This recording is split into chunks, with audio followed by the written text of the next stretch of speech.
The last click was the attribution robber. It's like driving down the highway and opening up the sunroof and just letting the money fly out the window. We believe that the billboard drove this much sales. We believe that the newspaper drove this much sales. There is no form of measurement that is a source of truth, right? The source of truth is the human. And then when it works, I think it says, wow, like the math really started to math. Hello and welcome to another episode of the Ecommerce Coffee Break podcast. Running ads on Google and Meta is simple until it's not. Once you add TikTok, YouTube, Amazon influencers into the mix, things get messy fast. Your data stops lining up, ROAS gets blurry, and suddenly it's hard to know what actually drives your sales. So how to optimize ongoing ad performance when your marketing mix grows? That's what we're going to talk about today. And joining me for this is Mike Chu. He's the co-founder and CEO of Prescient AI. And before launching Prescient in 2019, Mike helped clients at App Annie, IBM, and Oracle generating millions using AI and analytics. Mike knows how to turn messy data into clear answers. We have a lot to cover. Let's get started. Hi, Mike. How are you today? I'm doing well. Thanks for having me. How are you doing? Very well. Mike, most brands rely on Google and Meta ads, and then things suddenly become messy when it comes to attribution and really to assign where the sales coming from. What's the problem there?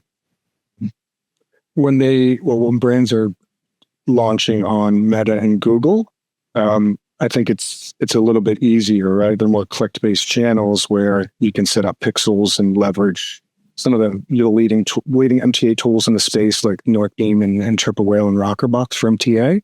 And then as you start to go scale into new channels, more top of funnel things like YouTube and TV, podcasts, influencers that are more view-based channels, it's really hard to understand which one of those are actually driving performance. Because, what somebody said to me the other day, it's like, the last click was the attribution robber, right? Where it's funny. But it is actually, I was looking at a client yesterday, and they had a pretty high AOV, probably about $1,000 price point, sending across 9 channels. So a very diverse media mix, selling on D2C, selling in Amazon, and then also selling offline and retail. Their 4 search campaigns, the ROAS ranged from 298 to 175x. Right? So looking at that, it's kind of get paralysis, right? If you're just basing it what the platforms are reporting, because that, people aren't going to click an ad for that price point. I mean, some people might, but, the majority of people are going to take some time. They're going to go search, and, that's what makes it challenging. Mm-hmm. I think what you mentioned there, attribution robbering, I think that's a very good word, because it's sort of known that every platform, Meta, Google, they try to assign the attribution to themselves because they won't have people spending more money on that specific platform. And that's where things really get messy. I have this in my own experience that you really can't say is like, I'm not sure, that doesn't look right for me. But that's the number that you get. As you said, if you add more channels, things become really difficult. What's the price of just getting onto more channels and losing control? What's the price of getting on those channels? I mean, I like to say, it's like driving down the highway and opening up the sunroof and just letting the money fly out the window. Right? You can't measure what you can't manage. You can't manage what you can't measure. It's one of those things where if you're going to go put a top of funnel strategy in place, it's very important to have the right workflows and infrastructure and measurement types to triangulate that measurement alongside other forms of measurement. And it's very important. But yeah, I mean, we see this often where clients will come to us and they'll have spent 6 months on scaling the top of funnel and didn't have the proper form of measurement. And when they onboard, we can go back historically and they're like, wow, like intuitively, I thought this was actually, at its peak. And there was either more room to scale or, they were oversaturated and we're spending too much money. So it's largely missed opportunities. Mm-hmm. Now, running a business by gut feeling when it comes to marketing spend is probably not a good idea. So you running with something that's called marketing mix modeling, MMM. A lot of our listeners might not have heard about it. Tell me what it is. And of course, So MMMs are probabilistic. They're statistical models. They've been around since the early 60s, where you had people that had a billboard. They maybe did TV, newspapers, catalogs, and then people walked into a store and they purchased a Gatorade. Well, you can't really track any clicks there, so they were trying to put out as much revenue data as they could find from the store and as much data as you could find about these channels, and they would run a model and say, well, we believe that the billboard drove this much sales. We believe that the newspaper drove this much sales. And essentially, it was a form of attribution. And the other part of an MMM is going to tell you how much, essentially will predict future performance if you make changes to your budgets. So if you increase spend on Meta, if you decrease spend on Google, or you scale spend on TikTok, what is that sort of predicted outcome that you could expect? So yeah, I mean, I think traditionally most people might think of an MMM is like a Nielsen, right? Where they run this big, PDF report once a year. There's a bunch of scientists that come together and they will give you recommendations on how you should reallocate your media mixes. Mm-hmm. Yeah. I think a lot of DTC brands founders, marketeers are not really data scientists, and you're coming from the side of AI, of analytics. With all the data points that we have to handle nowadays, how does your system help them to really get a real point of view on what's happening in their marketing? Yeah, you position that perfectly. It is a perspective and it's a point of view. I've said this since I've joined the e-commerce industry. There is no form of measurement that is a source of truth, right? You have different measurements that are designed to, be value based off of, different media mixes and different goals, right? The source of truth is the human, right? It's just a variety of ways to slice it and dice it. So for us as Prescient AI, when we started researching our models in 2020, it was really under that theme of, well, how can we give, brands and organizations access to state-of-the-art machine learning models without having to build infrastructure, hire engineers, hire data scientists, build the model, train the model, and then maintain the models? And so we built a platform where we wanted to onboard a brand in under 20 minutes. And just all that was the goal. It was funny. I would, like our first few clients, I would ask them to time it with a stopwatch. And they would send this. It was very effective for our next fundraising round to show the speed of it. But yeah, we ingest all that historical data, and the models will train for each brand specific to that brand. So it's not sharing data. And there's no humans from our side really involved. All of the models are able to learn using the brand's historical data. So things in the model we have to look at all of like their sales data from Shopify, for Amazon, and for retail. So we want to look at things like revenue by day, new customers by day, orders by day. And then we'll look at obviously their website data. So a big one for us is looking at session data from GA, and then the associated conversions, whether it was paid, organic, and direct.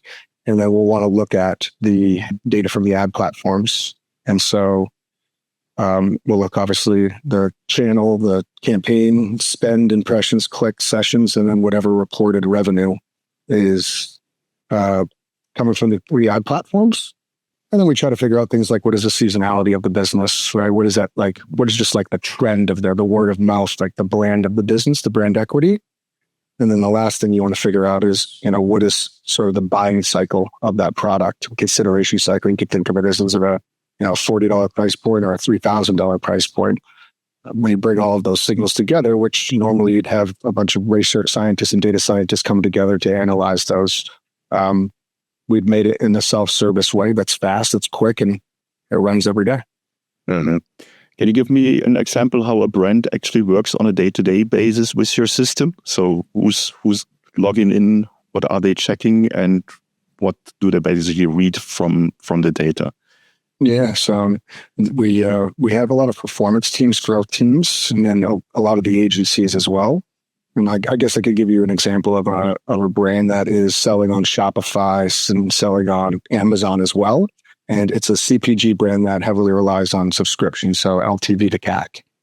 They'll be able to log into our platform and essentially look at what we believe that CAC is, new customers is, or ROAS is, and then compare that to what the ad platforms are saying.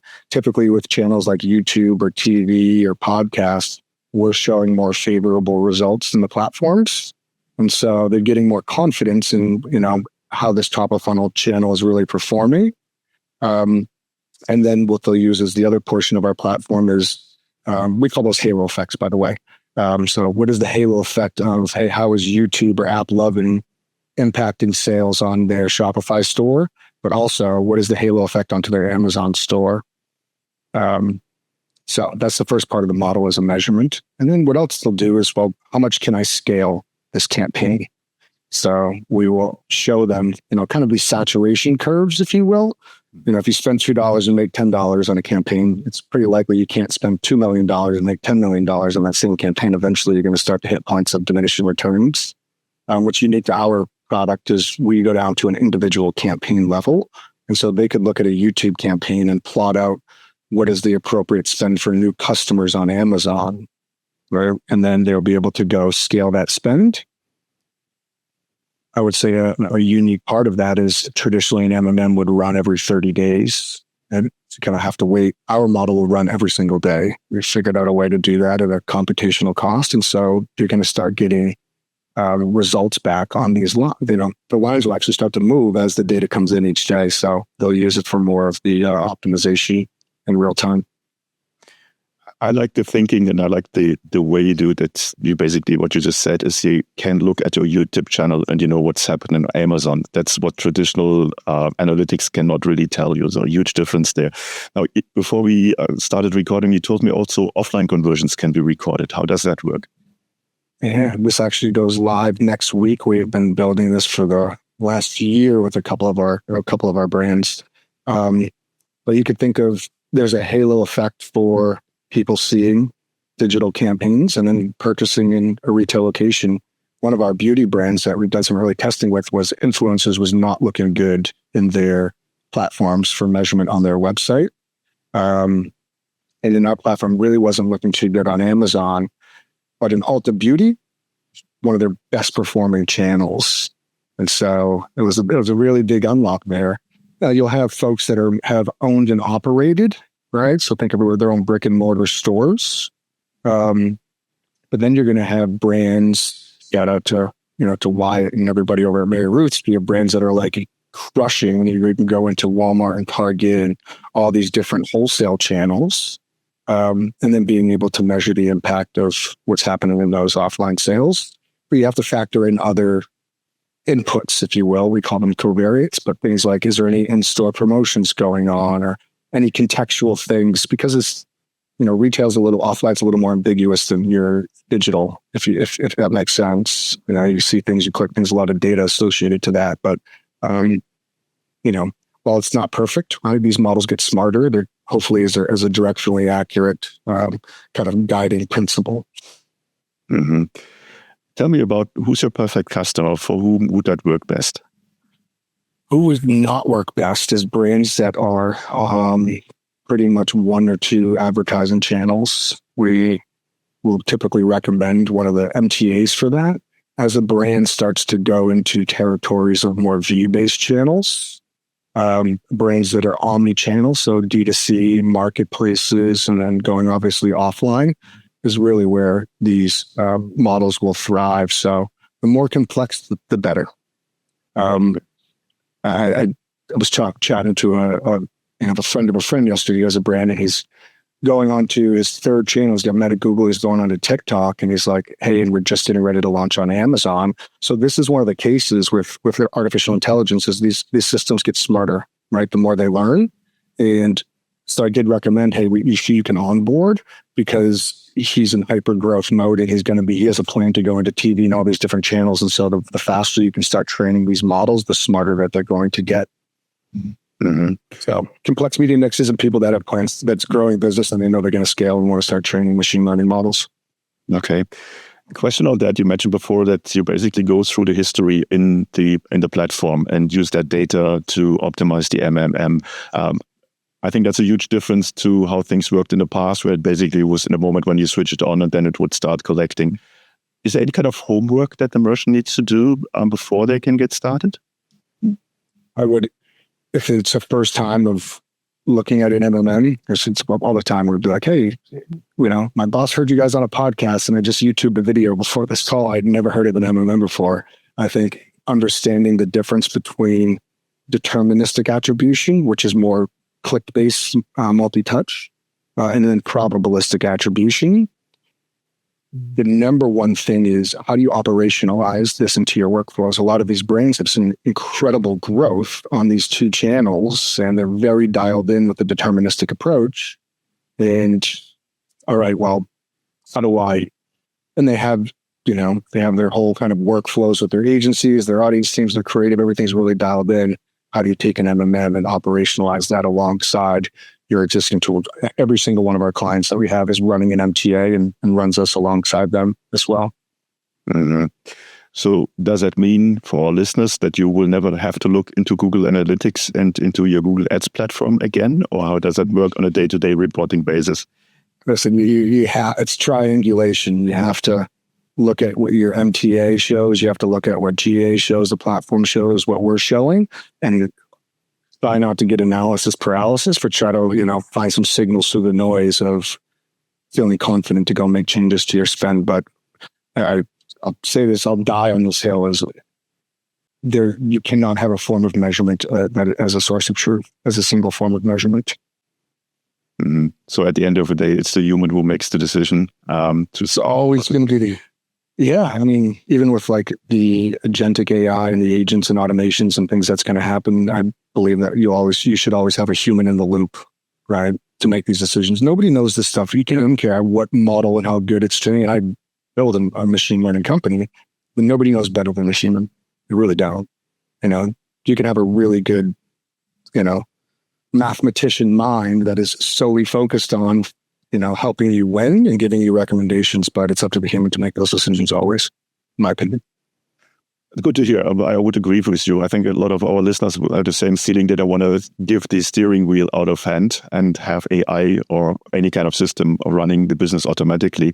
And if you have really like the power and to make the decision by yourself at the end of the day, for me, it would be a good feeling, a better feeling, put it that way. So tell me about your pricing structure. How does that work? Our pricing structure is per model. So think about that per sales channel. You have a D2C model, and you'd have a marketplace model like Amazon. And then you have a retail model. So a model for each sales channel. And it's based off of your last trailing 12 months of revenue per sales channel. So if you're between 10 to 25 million, 25 to 50. And my thesis was, some people are like, well, why don't you just charge a percentage of ad spend? That's kind of how aligned with what an agency is offering, but I don't feel that the incentives are aligned there. Our platform is going to tell you how to go make more money. And if we tell you how to go make more money, then let's make more money together. So when they hit the next tier, it'll incrementally increase from there. Okay. Well, making more money is always good. When a brand is joining you, what did you experience? When is the aha moment coming for your clients to see that really what it does for them? When they want, I think the time to value, they have a lot of brands have this perception that these MMMs are very long time to onboard. All right. Well, they'll be like, wow, this was really fast. That's one of the things. And then when they go into the platform and they go back and they look at these top of funnel channels and they look at the performance, they're like, wow, right? A lot of times it matches their intuition. So a lot of times they're surprised, and they want to see surprise. They want to see something that's different, and they want to feel confident in that difference. I think the main wow factor is usually about week 3 or 4, we'll start running optimization scenarios, right? So essentially the model's going to go in there and scan all of their channels, their campaigns, their seasonality, the ratio between the top of funnel and bottom of funnel, upcoming seasonal moments, and it's going to tell them how to reallocate their budget, and it's going to predict what we believe that incremental impact is going to be. And then when it works, I think it says, wow, the math really started to math. No, I think that's definitely a highlight for every marketer or brand owner to see that there is so much out there that they didn't know about it, and now they can optimize. Like, before we come to the end of our coffee break today, is there anything you want to share with our listeners that we haven't covered yet? No, I think there's one thing, there's a couple things, but I think it's important to understand the different forms of measurement where, an MMM, again, is going to be a probabilistic model that's going to give you top of funnel measurement, and it's going to tell you what you should go do next. A multi-touch attribution is going to give you very deterministic, what is the click-based journey of your client or your customers. And then you have, surveys, right? So post-purchase surveys where you can get forms of measurement. And then you have things like incrementality testing, right? We can do these holdout tests to say, is this channel incremental at this time, right?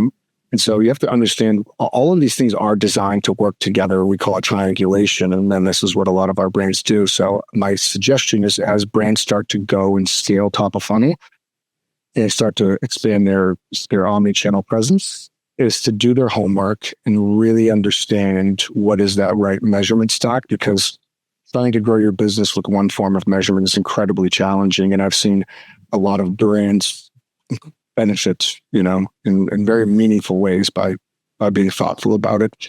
And if there's anybody, and that's listening, I love to nerd out about this stuff. So if there's anybody that's just curious to talk about MMM, if there's anybody curious to talk about artificial intelligence, I'm just coming up on my 11th year in doing artificial intelligence. And so please don't hesitate to reach out.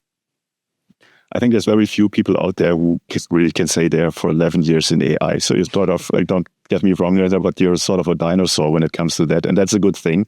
And for our listeners, if you want to reach out to Mike, please do so. MMMs are really powerful, but you need to have the right mindset and you need to really understand what you're doing there. Mike, where can people go and find out more about you guys? Yeah, it's prescientai.com. I'm pretty active on LinkedIn as well.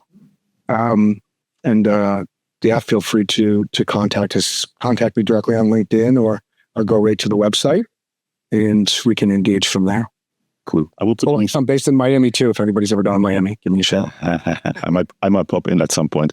I will put all the links in the show notes and then you're just one click away. Mike, thanks so much to give us an overview of an MMM system and what it can do. And a lot of people will reach out to you. Thanks so much for your time. Thank you very much. Take care. Cheers.